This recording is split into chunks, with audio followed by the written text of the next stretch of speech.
Greetings from Podcastville. We ain't fucking around. It's Wednesday, the 15th of April. And guess what? You got another month in seclusion, cocksuckers, so get ready. Anyway, listen. You're online, and I want to talk to you about something. The church is brought to you by ExpressVPN. ExpressVPN is great for protecting your privacy and security online, especially now since you're online constantly. But now that you're stuck at home, you could also use it to unlock foreign movies and TV shows that are only available in other countries. You could binge watch Doctor Who on UK Netflix. Or if you're into Japanese anime, you could watch Spirit Away on Netflix in Japan. It's easy to use, even for a dummy like me.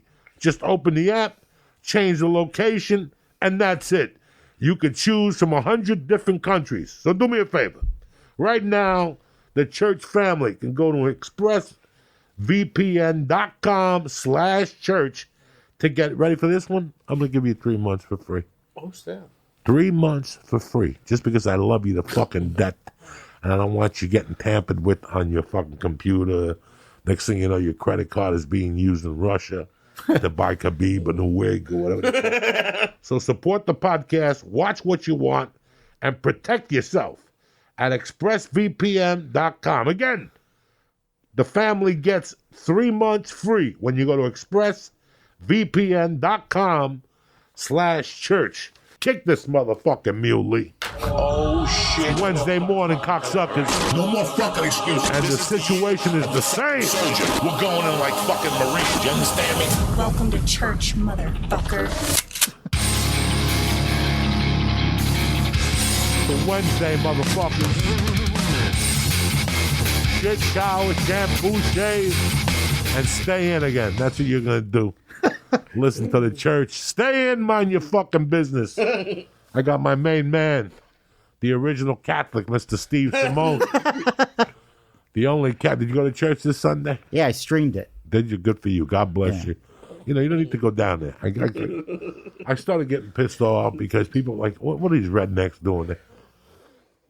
Well, I'm driving my car to sit outside the church. What's that going to do for you? You get more magical powers. Sit outside the strip club. Maybe you'll find $1 on the floor or something like that. What the fuck is wrong with people? First of all, church is something that you go to every day. It's in your heart. Mm-hmm. You know, nothing bothered me more when I was a kid.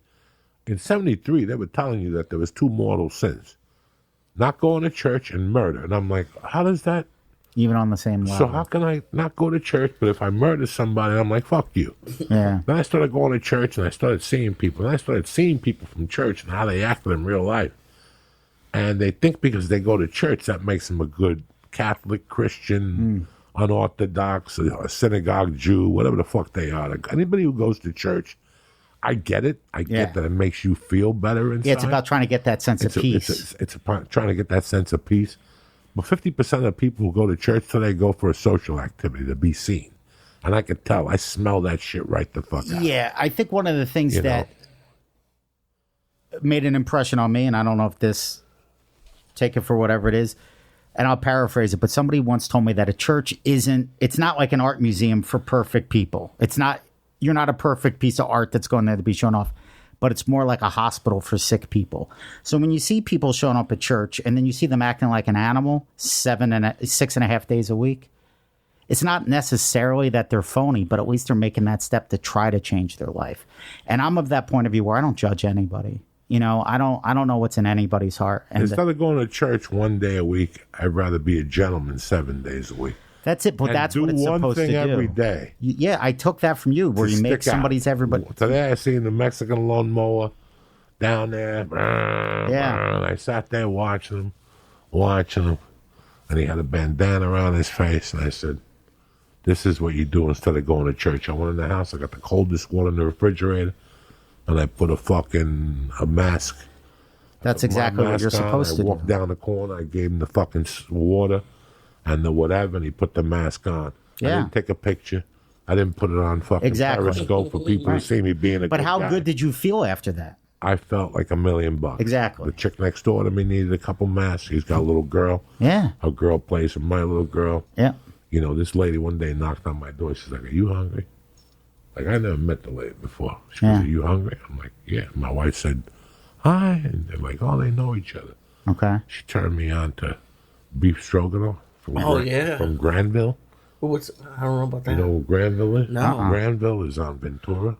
Never went there. I don't even know what it is. Lady goes, "Do you want beef stroganoff?" They gave me 2 of them by mistake. I didn't have to pay for them. Me and my wife is like, "Sure." Do you know that now we go to Granville once a month? To get the beef stroganoff? It's delicious. Wow. And I don't eat it there. I take it to go because they sell curry dishes. And if they Yes, make a that mistake, smell I'll alone. smack the guy in the head with the dish. So I don't go there. I can't lie to you, but I pick it up. My wife and me pick it up. Yeah. But that's how nice the lady is, you know. So these are acts. Like right now, I'm really looking for humanity to come out. Like, Me too. You see what's going on. I mean, so we're fucking on the thing till May 15th, and Dana White has that one. I have a fight on the 16th. Wow. You know, it's like, here's a guy that never ends. I know he's got people on top of him that are giving him backhands, if you know the whole story. Yeah, I don't know. Yeah, there's people that he has to answer to. Don't think that, but they're making him that crazy because they want their money. Yeah. You know, everybody wants. That's why this fight had to happen on the 18th. Right. There was a payment that was due. Something was going on, and so now he wants to have one on the 16th. You know, I see all these people doing shitty things to people now. I saw Ticketmaster do something today. Yeah, they're not giving refunds anymore. What? Yeah. So what you They're need just going to hold on to your money? Yeah, what you need to do from now, and remember when I don't know what date you go back to. I'll tell Mike Klein to find it when I told everybody to get their money back. Lee, did I not? Yeah, right as this started. Right when it started, I go, "Do me a favor, guys. Go get your money back right now. Don't hesitate. Don't wait. Don't play games. Go get your money. This is not going to be good." I told you guys. Yeah. I don't want them to have your money. Right. Okay? I don't want them to have your money if there's no date in the air. And right now, there's no dates in the air. Okay? So nobody should have your fucking money. Yeah. Miami told me they're sending it back. It's going to take 10 to 14 days. I don't know what they're going to do in Cleveland and the other place I'm going to, the other Indianapolis. You know, I got a date in Vegas. Who knows what's going to happen there? I'm sure I'm going to get an addendum Yeah. with saying, "Listen, we can't put 1,600 people in here. Right. You can only fit 480. Do you mind taking a pay cut?" No. You know, you guys were always good to me. You know, I get it. Yeah. I understand what's going on, you know. So, but who gives a fuck about that? You have made me so proud the last 3 weeks. Aw. Every day I wake up to see what culinary. That's how I've been keeping myself happy. I'm just making deliciousness. You look good. You haven't gained any weight. Because I've been also working out. I've been doing what you said. I'm getting out in the sun. I'm doing my push-ups. I'm trying to do the intermittent fasting. I'm trying to go at least 15 hours a day without eating. But when I do eat, I kill it. I'm making all my favorite food from scratch. And I'm glad over the last 20 years, I couldn't find the food that I love. So I had to learn how to make it myself. So now I'm in lockdown. I'm loving it. Your pork sandwich is one of the best in the business. And I grew up in Edgewater, North Bergen. Edgewater had a fucking pork sandwich, H&B restaurant that you would kill for. It's Pork, the greatest. pickles, and hot sauce. Ugh. With a piece of provolone cheese. You have no fucking idea. Yep. Pork, and you come in a strong second. I'll take the That compliment. dude is dead. You know, he's dead. So you're the new fucking reigning champion right there. I mean, you've always enjoyed cooking. This is what I told people from the beginning of this thing when it started. That you can look at this 2 ways. Yes, this is very bad. And yes, we're going to suffer financially. And yes, we're not going to have a lot of the things that we want to do. So start something new. Absolutely. And you have impressed the shit out of me from the pizzas. I know the first pizza you made, I called you, and you were very honest. I don't know. Yeah. It was tricky, but you just kept making them. That's it, reps. Eating them, sampling them. If they weren't good, you brought them to one of the kids who's dying. Eat this. This will push you over the top. You know what I'm saying? The pizza I made yesterday was the best pizza I've ever had. Really? It was the best pizza I've ever had. I can tell. It looked fucking good. Like, it looked like he really got it. What type of oven do you have to use? Home oven. See, that's what I like about the videos I put out. Because when I was trying to learn this stuff, everybody wants to show you how to do this under perfect situation with the $2,000 pizza oven with all the best tools. I don't have any of that, but I learned how to make it in a normal person kitchen. I have my cheat codes, and I encourage everybody to do it because it gives you a sense of accomplishment too. Like you feel good. You're like, I made this. It gives you something to do with your time. Was the gnocchi homemade from A to Z? From scratch. Now, is this something your mother taught you? Or? No. Gnocchi has always been like the family favorite, but I went online to look how to do it. Because my mom was like, it was her grandmother that would make them. Or like my mom didn't make gnocchi from scratch. So I looked at a couple videos and that needs more reps. Was it good? Absolutely. Was it better than any gnocchi I've had in LA? Yeah, the restaurants I go to. Yeah. I can't afford the best restaurants, but I went, this is great. But it wasn't perfect. It wasn't the best gnocchi I had. The pizzas, I'll put up against anybody. I used 3 different kinds of flour. I used 4 different kinds of cheese, 2 different kinds of tomatoes. And in the fall, I went to the best pizzeria in the country, arguably, is this place called Defara Pizza in Brooklyn, Midwood, Brooklyn, I think.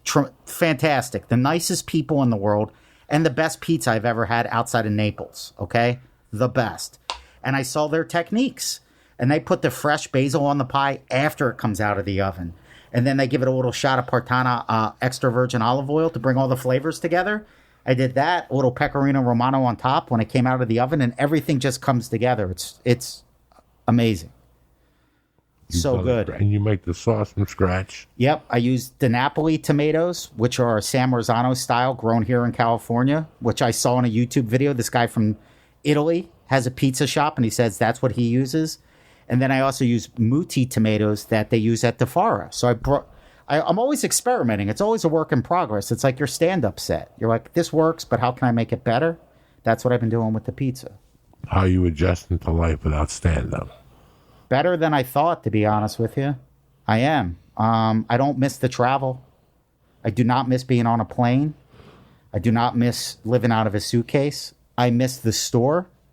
I miss seeing my friends. That's why I was so happy to just come down here and hang out with you guys tonight. I miss people. And I do miss that connection when you're on stage, where you just, when it's working and you know you're sharing that moment with the audience and there's like joy in the air, I miss that. It's April 14th. I have not been on stage since March 2nd. Wow. The rust syndrome gives me anxiety to think about and panic, but I know I'm going to have plenty to say the first 20-minute spot I have. Exactly. And you know what I think? It's going to be rage, magnitude, and I'm just going to be funny just from being angry. And that audience is going to be like this. They're not going to have a chip on their shoulder. No. They're going to be the best audience there is. I'm looking forward to that. Me too. That I'm looking forward to. I was telling Eleanor on Sunday, I'm so looking forward to starting from scratch. Mm-hmm. I even been going back to the videos I watched in the beginning to get my mind where it was then when I was watching those early guys. I watched something from Dice last night that was pretty good. I got nice and high. Me and Lee drank the magic potion. I went by his house. I went by Urban Trees at 9:45. They were getting ready to lock up. They're like, man, I said, just give me 3 bottles of the fucking juice. I had Lee wait for me on Laurel Canyon. I brought him a bottle. We fucking drank it. Oof. I went home and just watched but I watched just for the women. Dice Clay has a thing. Oh, yeah, the HBO special for ladies only or something. Fucking hilarious. You know, I'm so happy I got that time to hang around with him. That was as broke as I was, and as coked up as I was, and as desperate as I was. Me, you, Bobby Lee, and Jim Norton in Vegas. When we walked into that room and there was all that food, we just looked at each other like, holy shit. Yeah, we were starving. We didn't even, nobody said, take your time. They put the platter down. We started ripping the fucking things.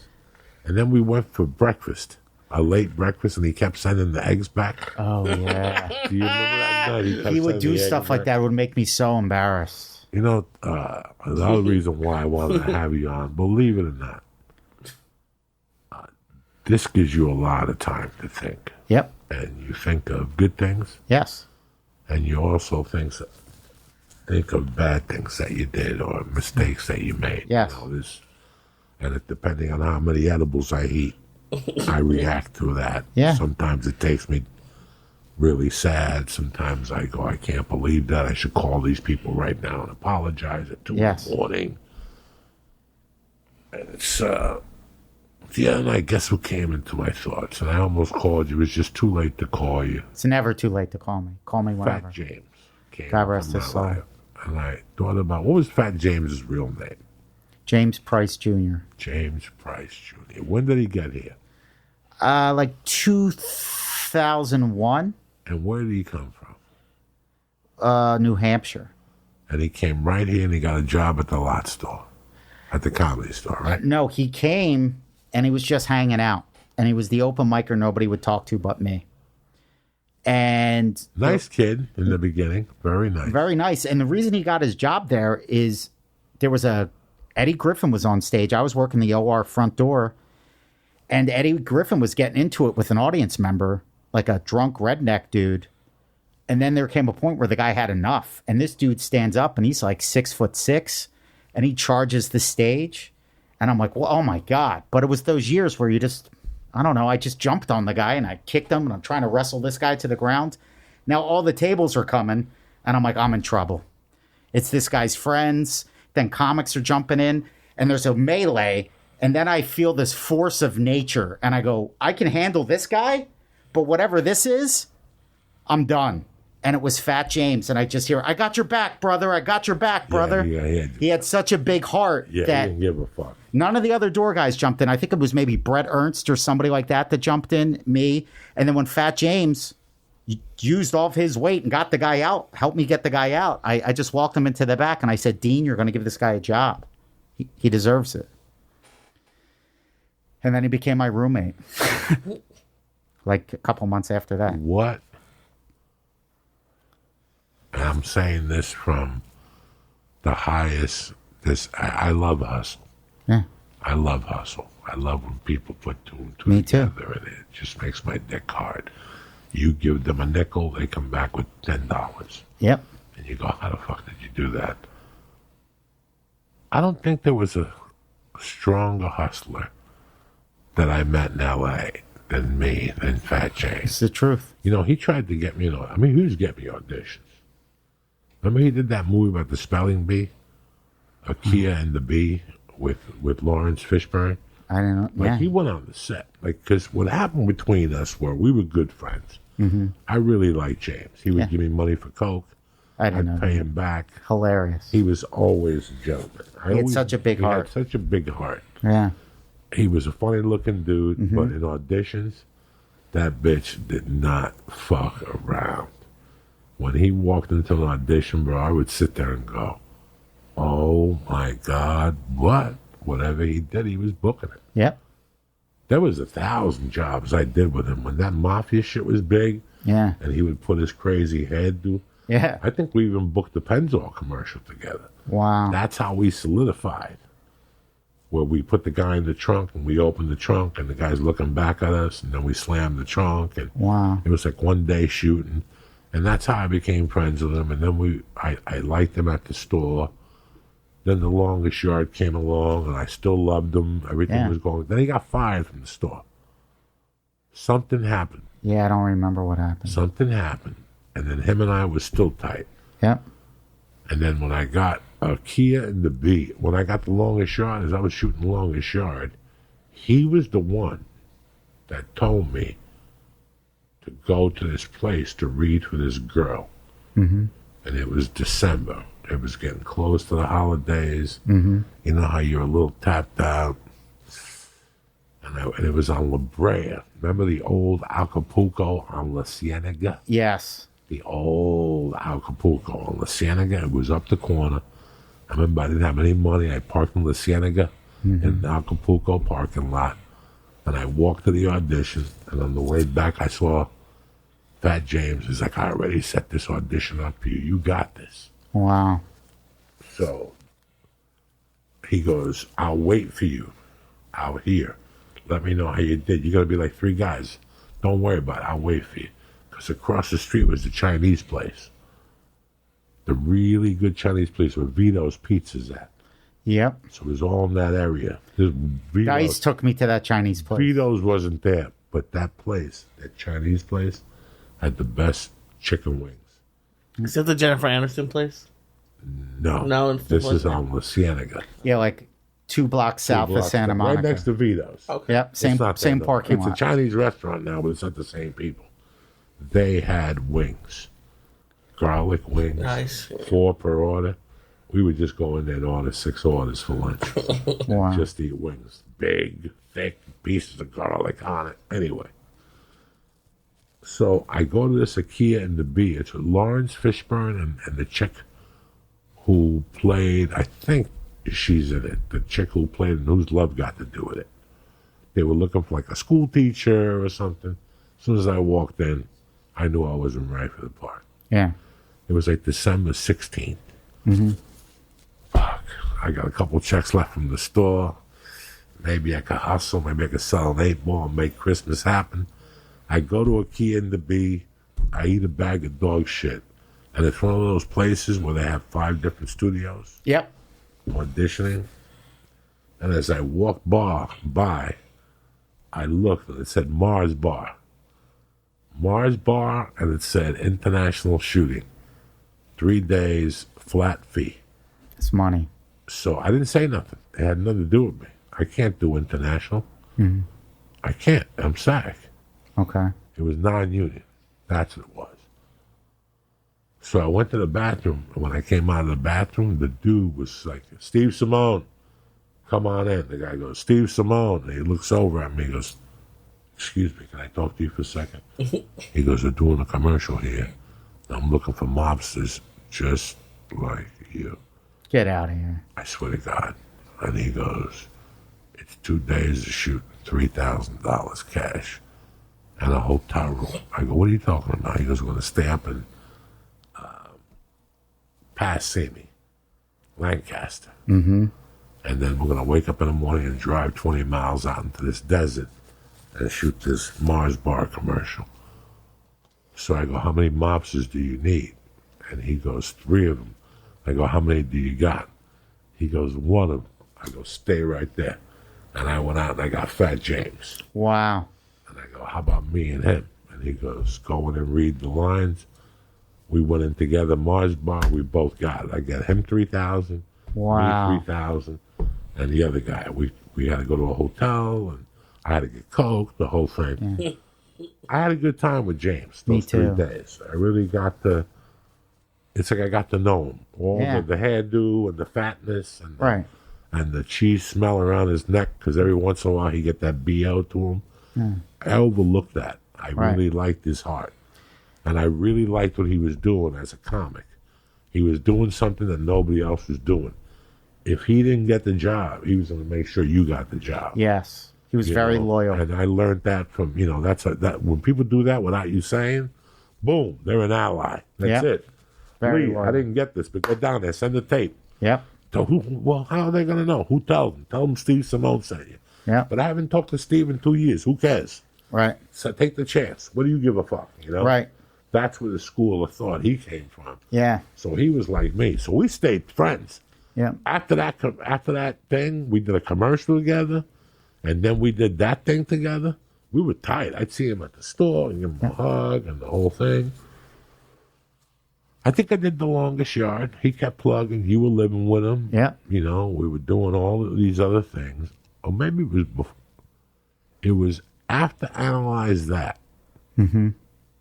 Spider-Man 2. Yep. And now is about to do the longest yard. The longest yard was in May. But that December, see, because I was always very good in getting jobs in December. That's a miracle. I tell people, go and see your family. For all these little faggots that are crying, I really want to go home for Christmas. Go. Yeah. Go. I've shot NFL. One time I shot an NFL promo commercial on Christmas Eve. Wow. They shot from 6 in the morning to 2 in the afternoon. They gave me bonus money, and they gave me cash, and they fed me, and they gave me an NFL sweatshirt. Yep. People go all out, I Yeah. remember going in for a fucking pilot audition one day, December 20th. Some of the best auditioning you'll do is in December. Yeah. And I remember that he called me up one day and he goes, Joey, I got the role for you. I talked to the guy already, the chick. They want you. I love James. Me too. I love James. There's certain people, I don't give a fuck what you feel like about them. Yeah. They did something for me at one time that was more valuable than you've ever done. Yep. And I know for a fact by him doing that he's got my back. So whatever you got to say around him, Yeah. you could say it. Yeah. I'm not communist Cuba. Right. Just don't say it around me because you're wrong. Yeah. I had his back like that. I think somebody started with him at the comedy, so there was somebody I had beef over Fat James. I said, not on my watch. Good for you. I find out you mess with Fat James, there's going to be a fucking problem.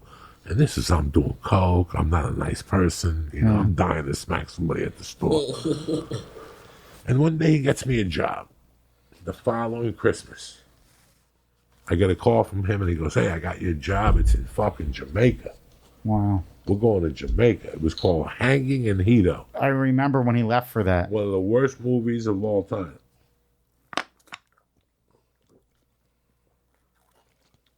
That's the only problem with these masks. They're made for you to be a silent mute. Like if you talk, you're gonna fucking die of thirst. You feel like Jesus before he got stabbed. There's no fucking liquid in your mouth when you talk with these masks. It takes all the fucking fluid out. So Yeah. he gets me the audition. We drive together. I pick him up because he didn't have a car, right? He did, but maybe it was in the shop. It, Yeah. it went down for a while, and his dad had to send. It was a couple $1,000s. I remember So that. I took him to the audition in Culver City. There was a fat little Italian lady. Me and him went in together, and they told us right out, you're going. Wow. We love you. You leave for Jamaica December 2nd, and you come back Christmas Eve in the morning. And I go, well, when do we get paid? Yeah. Because we ain't getting paid 10 days later. Yeah. You got to give us something plus per diem. They said, don't worry, you're going to be hooked up. That Friday, I was supposed to leave that Saturday, and sure enough, or that Monday, that Friday, they said, we're going to send you the script. And they would send me the script. And I had done analyze that. You've done real I movies. had done a couple of movies, and I know for a fact that every day you get a fucking overnight package in the mail. Even if it's got no line, even if it doesn't have anything to do with you, Yeah. they still send you shit. So I didn't get nothing. I got on the plane with 2 tickets that were bought with miles. Like the first leg was with miles, and the second leg was. So every time I did something, I didn't like it. Yeah. It was one of those planes that lands at 9:15 at night, but it doesn't take off till 6 the next morning. Oh no. So now I'm at the airport all night, rolling joints, smoking little weed. I had no money. I was smoking cigarettes at the time. I was in horrible shape. Yeah. And I take this plane to Jamaica. I get there. They pick us up at the airport.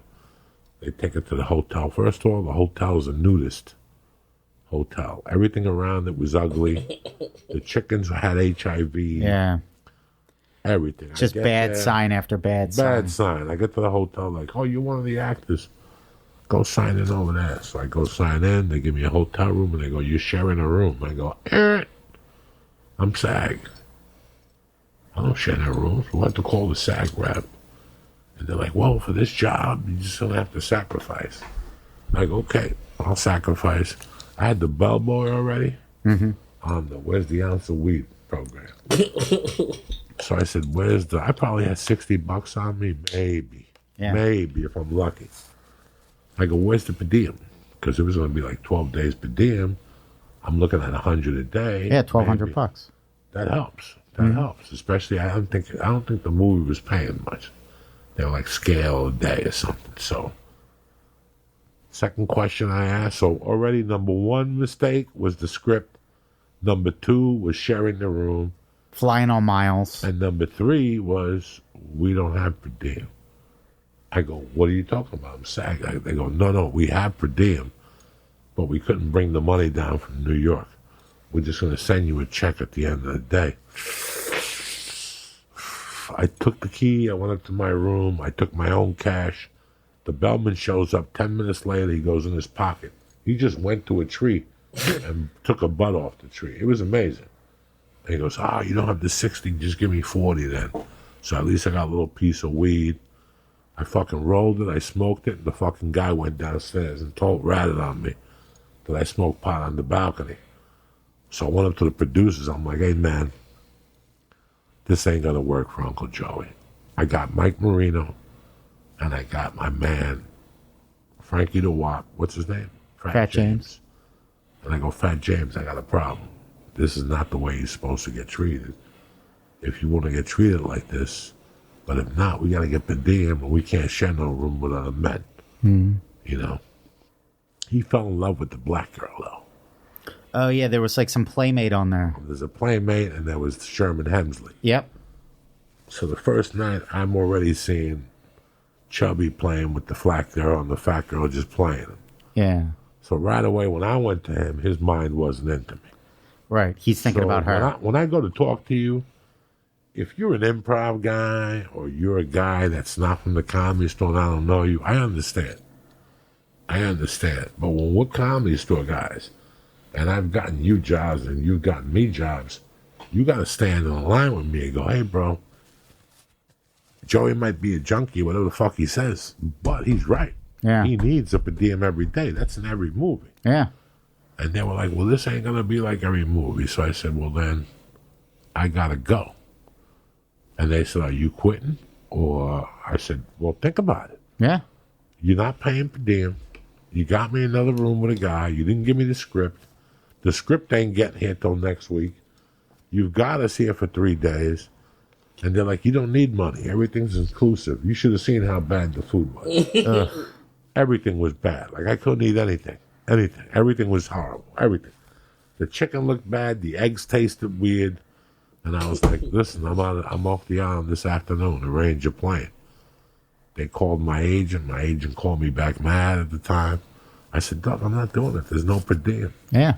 He goes, well, I don't want to pay for a plane ticket for you. I said, let me get off the phone with you. I called SAG. And SAG was like, give us the producer's number. I said, better yet, he's 10 feet from me. I walked up to him. I gave him the phone. I said, SAG wants to talk to you.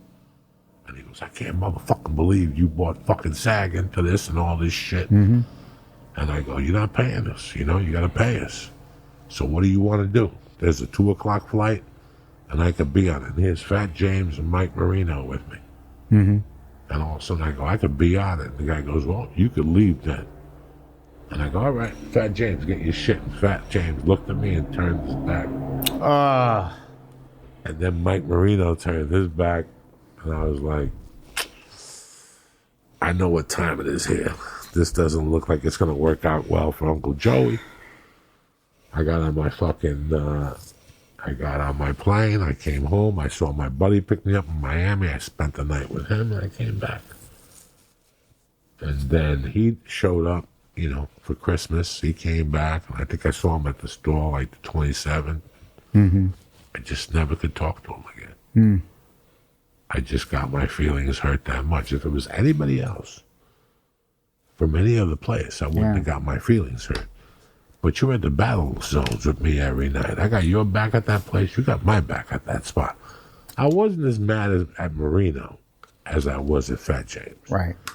Marino was just Marino. He had nothing to do with it. He's just a nice guy. Right. Fat James meant more to me. Yeah, it was like your brother. Fat James, like my little brother. I admired him. I knew he was all in. I know I could call. Give me a director. Spielberg. Yeah. I could call Spielberg and send them Fat James. They'd be in love with him. Yeah. Fat James had that thing. Yeah. I don't know how he did it. Fat James would go on a set and his fucking energy. Fat with his fucking little Pompadour. Pompadour. He had a pomp. The pinky ring. The pinky ring. I mean, it was just awesome to see somebody, his size, his weight, his dimensions, go into a room like he was fucking Richard Gere. Such confidence. Such confidence. Did you ever hear him sing? He could really I heard sing. he could sing. He could I heard really the sing. motherfucker could sing. I did see him sing somewhere. I can't remember all the places now. It's vague to me. What year did he die? I don't know. I'm going to guess 08. So he's been done for 12 years, like Marilyn? I want to guess. Well, it was probably 2-3 years after Marilyn. So maybe 11. I don't know. They all blend together. It was 11. It was 2011. Now that I think back. And he just got sick? He got sick. They didn't know what it was. And then they diagnosed cancer. And then it turned out that it was a rare bone cancer that he had for a while that nobody knew. I called him at the end. I went to visit him. We spoke at the end. Yeah, in the hospital.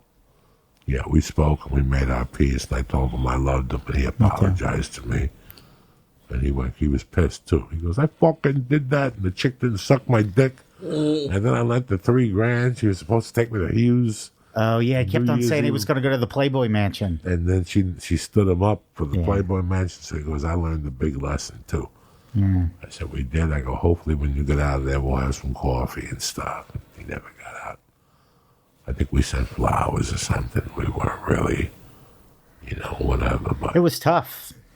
I feel for him now. And I feel that I hate when people don't talk about people when they're dead. Like some people are just forgotten. And it bothers me. Like if you and I had a good mutual friend that died, every time I'd see you, we'd go, can you imagine if Fat James was here? He'd want to go to Wings Ahoy or fucking McDonald's or something, Yeah. And that's what burns me up. Like, even Marilyn. It's like Marilyn's forgotten. Right. Marilyn's never been forgotten in my mind. Most of the people who have died in my life, I've never really forgotten. Every day I think of somebody. I think of them, and on Mondays when I light my candles, I light a candle for them, and I think about them and just give them the thought. And ever since I watched the movie Coco, did you see Coco? No. It's great. It's about people who die, that if you don't give them light, then they disappear. So you have to put their picture up. You have to have like what they call like it's a family altar. They call like an altar for your family for you to give them light. So I don't have no pictures of Fat James, but I just said a little prayer from the other day. I pray for him all the time. And I thought about you. And it's a really weird thing about growing up, because I had family members pass away, like grandparents and all that. But when friends start passing, it's very different. It took it out of me. Yeah, it's tough. I mean, I don't really, especially now, but I acknowledge Brody's year anniversary. I acknowledged it, and I miss him. I've never gotten over him. I haven't processed it yet. No. The same way I haven't processed Ralphie Mays. No. But in time, the other day I was stretching, and I'm like, fuck. At least Brody's gone. He doesn't have to put up with this because he couldn't deal with not doing stand-up. No. I think Brody would have been on the corner of Laurel Canyon. Playing drums with a megaphone, doing crowd work. Megaphone and shit. Like this would have just not worked for him. Yeah. Somebody would have had to move in with Brody and really watch him. Yeah. I think it'd be funny. He'd be drumming on Periscope all day. All day long. I thought about that the other day. Yeah. What are your plans, Steve? Well, what are you looking at right now? Long range. You have to have 3 plans right now: short, medium, and long. What do you think? Short term is just to keep my sanity, number one, and stay in a state of gratitude. I'm praying more than ever, and that gives me a tremendous sense of peace, and I feel good, to be honest, and I'm grateful for that I feel good. So that's the short term. Just keep on saying my rosary, keep on reaching out to people, keep on praying every day. Then I'm going to see what they tell us, how much longer this is, because my parents are older, and I haven't gone longer than 6 weeks without checking in on them. So what I may do is jump on a plane and then isolate myself. If I can get enough masks and hand sanitizer and everything, or get a test, if they have the tests going and I can make sure I don't have it, I'm going to go take care of my parents. That's the short-term plan. Or hopefully they'll open up the world before that. Then the long-term plan is, I don't know.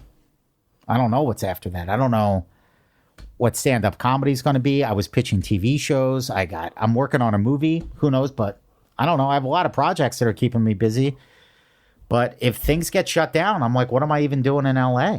If you want to know the truth, I'm like, What do I want out of life? I want to be around my family. I want to be around my friends. And this has put everything into perspective for Before me. the podcast started, you said something very interesting. That this is like an earthquake in L.A. Like after Northridge, if you look up how many people left after Northridge, once you experience an earthquake, you think twice. Like, is this for me? Yep. I just got a fucking pay cut. My kid's not in school all fucking year. How much longer do I want to do this shit for? So, but the problem is, I don't think it's just going to happen with LA. Yeah. You know, they got over 100,000 cases in New York. I think there's going to be a mass exodus from New York, a mass exodus from LA, because there's such expensive cities to live. Who's going to be able to afford to stay? Well, everything goes in cycles. Like, Yep. at first, this country was a bunch of farmers. Yep. And then they moved to the cities when that's where the jobs were. Yep. And I think this is showing us. I think a lot of companies are going to look at it and be like, wait, we could have an office space half the size Yep. and pay people to work from home. And Yeah. then I can live in Florida or Yeah. Kansas and pay a third of the rent. Absolutely. It's I think we're going to spread out like that. Something that you, Steve, you've taught me that I'm not good at still is being grateful when things are bad. Yeah.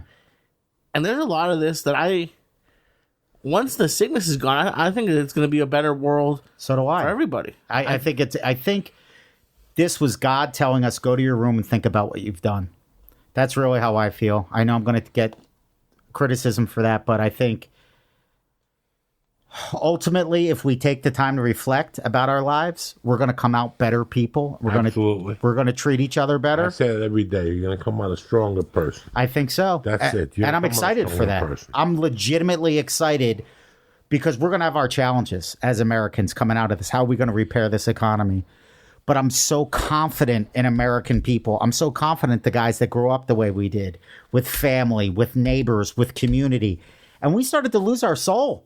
Let's be honest. Everybody wanted to drive BMWs and have expensive clothes and expensive houses instead of Sunday dinners.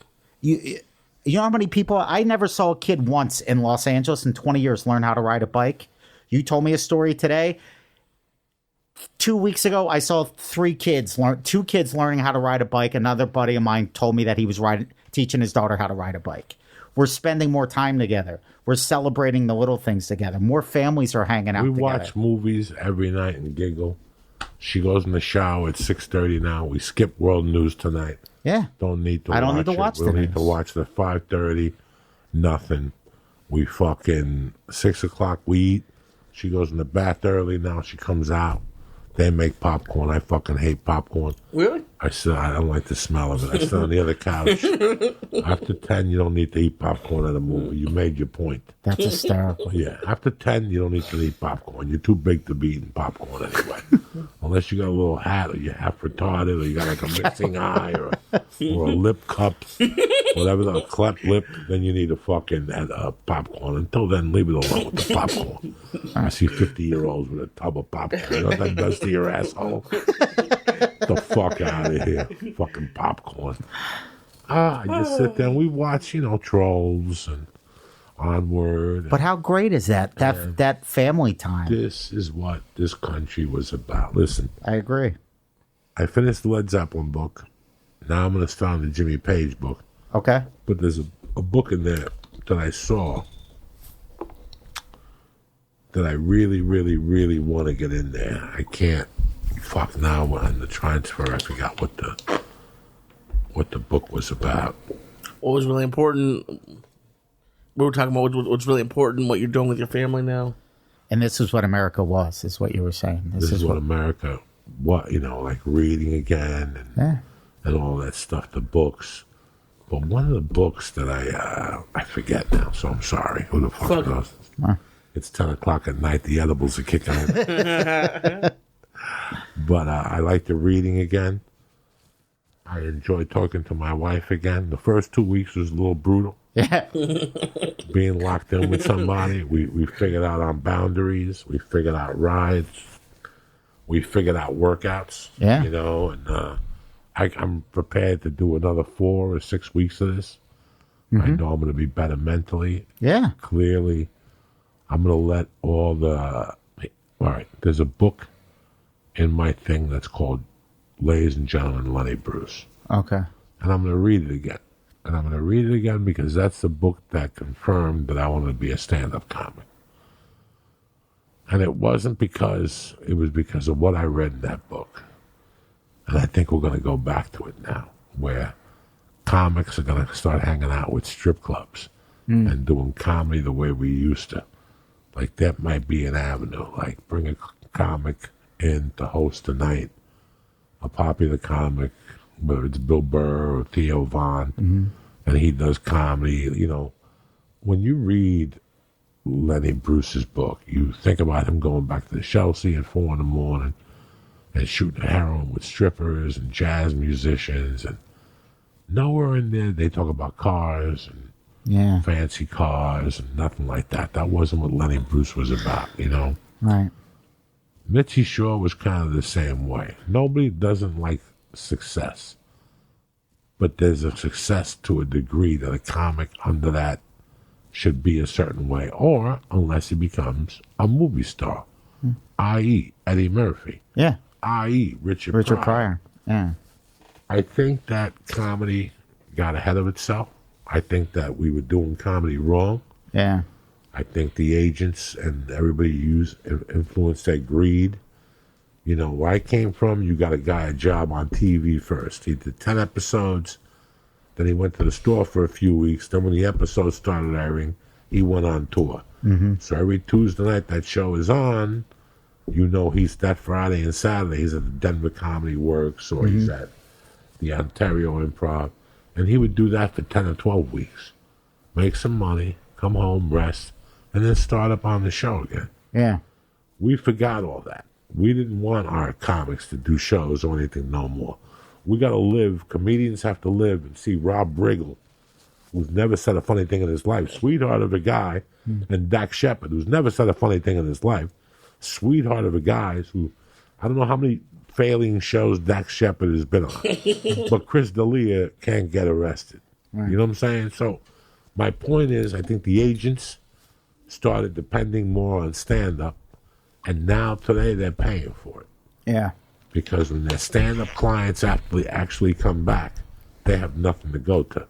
Yeah. But 200, 300, 400 seat crowds. If you had prepared these kids, I've been with them, my agency, for 7 years. Every agent is losing money because they're not either putting energy or anything into podcasts. Yeah. The thing that's generating comedy as a whole, they're ignoring. And even after this fucking strike that they're cutting down their salaries and percentages and demoting people, they still won't get a podcast thing. They're not getting paid right now, but there's 30,000 podcasters that are making a living and not paying commission and not thinking of paying commission. Yeah. Because this was something they had to sell to their agents, and the agents were like, people have commission. Like, if you call your agent tomorrow and say, hey, I'm starting a podcast with Ryan Sickler. That's great. Yeah. Okay, I'll call you later. They don't respect it. Well, that's what I think is one of the exciting things. That's one of the things I'm looking forward to is how the business is going to evolve. You know, like this whole podcast thing that's what boomed that's what boomed all the ticket sales. That's what got live comedy going, was all these people hearing people on podcasts and stuff like that. So to me, it's exciting. I don't know what the next step's going to be, but I'm looking forward to it. I'm very looking forward to putting together a new hour. I cannot tell you, I'm like a child right now, just waiting for that hook. Yeah. And I think I got the hook, and I could run with it. Plus, I got an hour old material. Yeah, that nobody's seen. Put on tape. They've seen it, but it's not on tape. Yeah.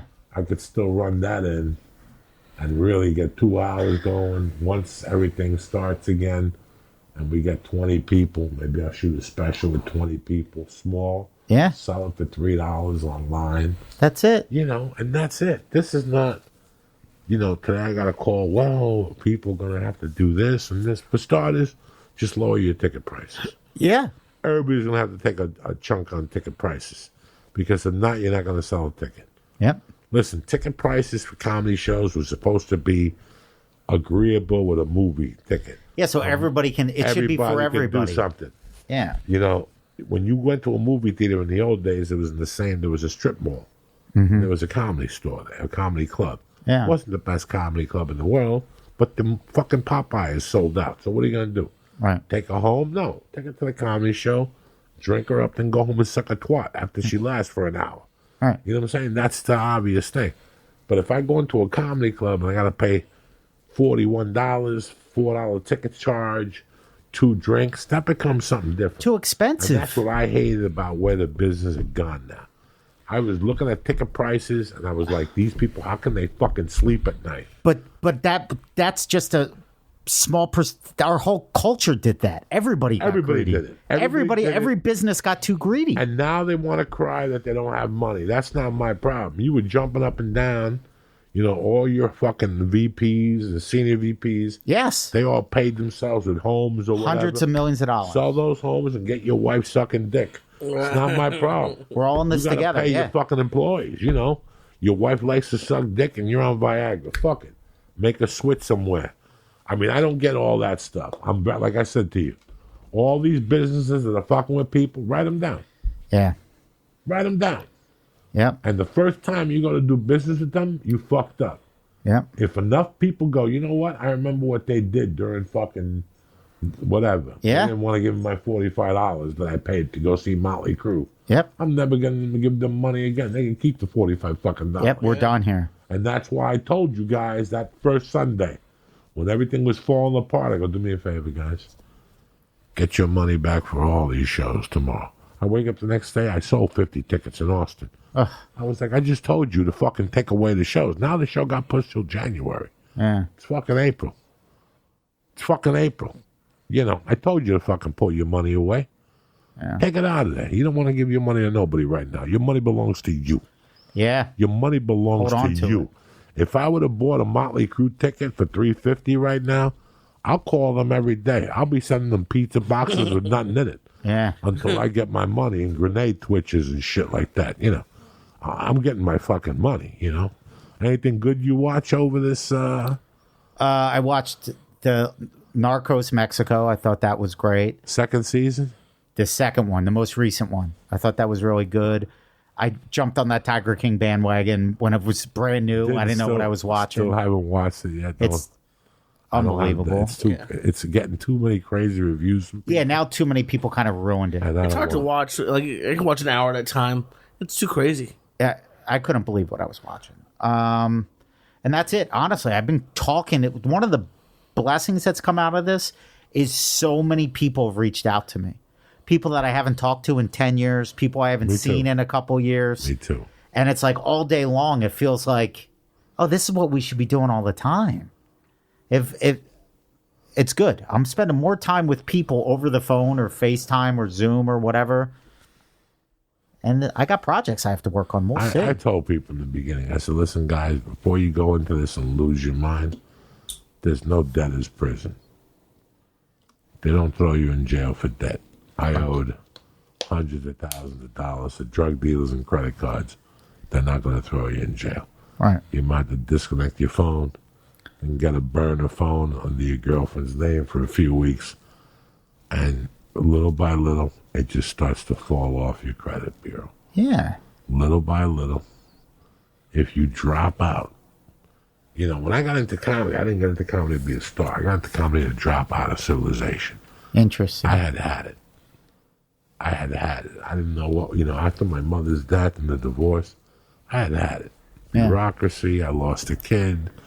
I found out that you have to pay for an attorney to do anything in this life. If you have no attorney, you're going to end up in prison or your deal's going to get lost. I found out so many things. So comedy for me was triple runs until I turned 60. Yeah. I could care less.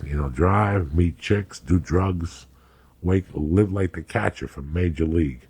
Remember when they call him in the beginning and he's got 2 Mexican chicks and there's a chicken running through the room? That was what I wanted my life to be. I wanted to live like Charles Bronson. I wanted to die alone. Fuck, has my mind changed? Nobody wants to die alone, Yeah. All these things that you have that you wanted to and you changed later on, this experience has made me look at things a lot different now. I love comedy. 29 years I've been doing it. I don't see it for me the next 5 years. I see it as something to do, but not something I could take on the road and tour constantly. Yeah, I don't know. I'm gonna try to add another dimension to my arsenal in the next couple months. Let me watch the smoke, the clouds part. Yeah, to see how it shakes out a little bit. Then we're attacking. I got an idea. Good. You're involved. Good. Lee has to show probation. me. Lee has to show me he wants to be involved because got to be out of the house by 9 every day. Whether you took 8 edibles the night before, 22, it don't matter. Coffee, a shower, bang one out in the shower. I think that's important. I think that's a good tip for anybody listening, how to keep your sanity through all this. Listen, my sanity is very easy.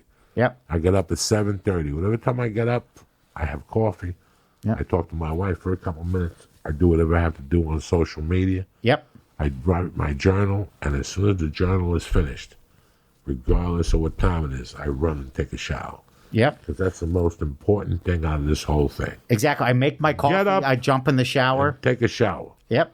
If you want to jump in the shower and put your coffee on and come out and that coffee's on fire, I'm not ever going to be mad at you. That's what I make sure it's the right temperature. I have my right ice water. temperature. You always told me years ago, have that ice water in the morning, get the system As soon going. as you wake up, you have a glass of ice I turn water. on the shower. I get my ice water. I put the coffee in the machine. I take my shower. Boom. I come out. My coffee's waiting Coffee's for me. ready. I'm in a good mood for the rest of the day. You open up your thing, you read, you make your notes, you Yep. look at your emails, you go over your schedule for your day, you write your journal. Nobody's got work and nobody's got nowhere to go. But let me tell you something. If you sit there with your fucking pajamas and no pants on and just sit in front of the TV, you're not going to do much during It's going to affect your brain, You're not going to do much during this thing. It's not going to work out. right?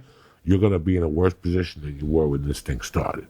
Yeah. So I advise everybody, you get up in the morning, you got an hour.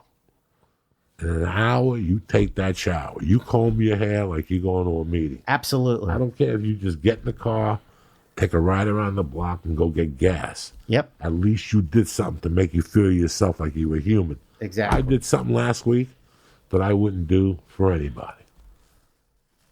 Last week was no school. Yeah. So, whoa, wait a second. So we don't have school for 2 weeks, and then you're going to take a spring break and really fuck me up in the middle of this. Well, you didn't fuck me up. You fucked up my little girl's head for the fucking week. Yeah. The kid didn't know what to do. So Saturday, we did a couple things. I took her here, and we were sitting there, and she did something good. Oh, we were here.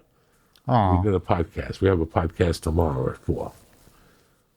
We did a podcast, and I'm sitting at it. She did so well because this one was about music. So she actually had to talk about music and then bring the piano in from the computer, and it tells you what to hit. And we sang Yankee Doodle, came through town, hey. And she hates when I go, hey. She's like, Dad, stop with the A's. No matter what she sings, there's always a hey. So she did a great job. And I'm sitting here looking at her, and I go, what can I do to put normality back into her life? Yes. And I did something I don't wish on nobody. I said, I'm just going to go take a look. I'm going to go to Burbank and go to Chick-fil-A. Take her to Chick-fil-A to go. Mm-hmm. Put it in the back seat, wipe it down. I did something better. I took her right to McDonald's. She was so fucking happy because I put normality back into her life. She's like, but Daddy, Mommy's going to get mad. I go, no, I'll deal with Mommy. Yeah. I put my glove on. It was $4.62. I gave the guy a 5. He gave me the change and the glove. I put it in the second cup. Mm-hmm. I took the thing and I put it on the fucking floor. That made her week. Yeah. All we need is 1 or 2 days that we do something normal.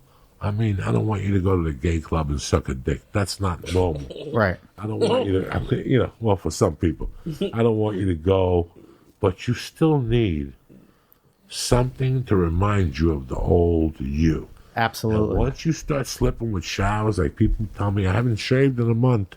Yeah. A woman told me that I haven't shaven my legs. I had to finally shave my pussy because it was bothering me.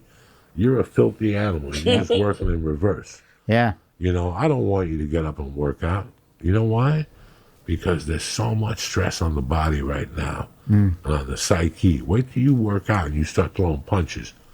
I could throw 5 minutes of punches like nothing. Now, Yeah. first 3 minutes, I'm winded. Yeah. I'm thinking corona's coming, my whole body. Right. I feel spots. I got the measles. That's your mind playing tricks on you. Yeah. But that's your mind is heavy. Yes. Your endurance is heavy. Everything's heavy. It takes me a couple rounds of hitting the bag To warm to up. really. I mean, I got to look up and breathe and fucking focus. And then at the end of the warm up, at the end of everything, the downward dogs, the stretches. You know what I do? I actually meditate. That's good. And I try to focus on the sounds of the sky. I do the whole thing. I sit like a fucking Hindu, you know, Yeah. with the fingers like this. I focus on the third eye. And I know some of you people who listen to the podcast in the last 4 weeks, you could see that little by little my tone. I'm accepting what's happening. And this is the biggest thing you could do right now is accept what's happening and prepare. Have 2 plans, a plan A, a plan B. Yeah. You know, you said it the best. The mass exoduses are going to be here in New York. Yep. People living in New York going, whoa, whoa, whoa, whoa, whoa. I'm paying $32 for a 1-bedroom. Yeah. I'm doing this and this and What this. do I really want out of My life? boss is a fucking scumbag. My friend I went to college with, he'd get me a job in Ohio. Yeah. In Columbus, I get an apartment for regular. New York, goodbye. This is exactly what to do. Where are we going to put all these people? All right. Where are we going to put these New York and California transplants? You know, people are going to be unhappy with their local state government. Remember, you can't make everybody happy. Right. So that means people are going to be flip-flopping, you know. I've met 2 people in 2 weeks that are friends of my daughter from the school. Yeah. They're out of here at the end of May. Wow. One just bought a house online in Texas. Wow. And the other one got laid off, the nurse, and she's going right to Jersey. They're going to Palm Springs for a couple of days. They're going to come back, pack up the house, and they're not going to tolerate this no more. Because what's 50% of this shit's coming back? Yeah. And we don't know. So, and you have the same dilemmas in your lives, guys. And I'm telling you right now, as your Uncle Joey, do not let this eat you up. You're going to lose. You're going to lose. You will lose against this. You will lose. This will take 10 years off your life. Not by getting the COVID, but the worrying, Yes. the pressure on your heart, and the stress on your heart. Guys, whether you're 22 or 52, take care of yourself. Wear a mask. Stay home. You want to do drugs? You think I'm going to be mad at you? I'm not going to be mad at you. You think I'm going to be mad? People are drinking 60% more. People, the weed stores can't keep the weed. If you're in the weed business today, the longer this lasts, you're going to be a millionaire. Yeah. People are smoking 8s a day. Okay? So much uncertainty. There's I mean, so that's much why uncertainty. I just started praying more. Yeah. And I'm not going to give that up. I pray. I'm not giving up. I have so much peace right now that it. I find the beauty in my daughter. I find the beauty in my friends. I take the balance when I talk to my Jersey friends. Yeah.